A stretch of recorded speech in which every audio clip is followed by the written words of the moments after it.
welcome to Quick Tech News, where we keep you updated in the world of tech without wasting your time.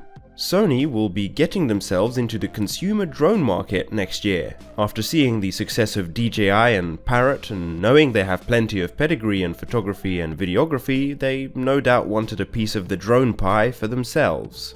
Now, aside from the announcement made on the company's website which says AirPeak will support the creativity of video creators to the fullest extent possible, we have this short teaser of a video which doesn't show much apart from something spinning. So either it is drones like they say, or we'll all be surprised next year when they launch their new line of fidget spinners.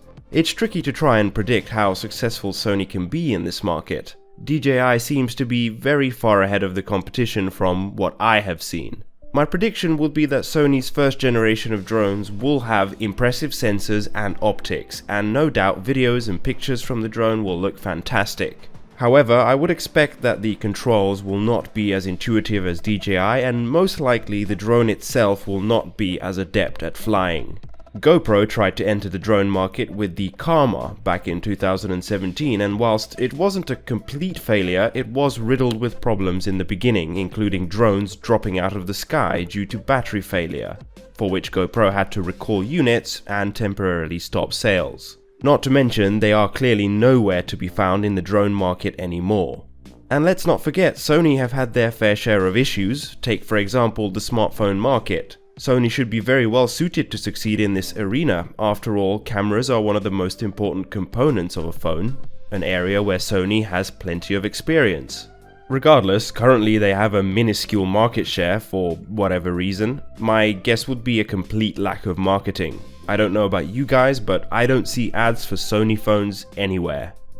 Next up, and quickly, the Virgin Hyperloop has made its first ever journey with passengers in the desert of Nevada. The two passengers, both company staff, traveled a 500-meter test track in 15 seconds, reaching 107 miles per hour or 172 kilometers per hour. This is a fraction of Virgin's ambitions for traveling speeds of more than 1,000 kilometers per hour. The concept is built on a proposal by Tesla founder Elon Musk. Some critics have described it as science fiction, whilst others see it as the transport of the future. It would be a tall order to roll this out on a large scale, and would be incredibly expensive as well, but this is what innovation is all about, doing the previously impossible. If you enjoyed this video, I would really appreciate if you could like the video, subscribe, and tell your friends to help get this channel off the ground. Thanks, and see you next time.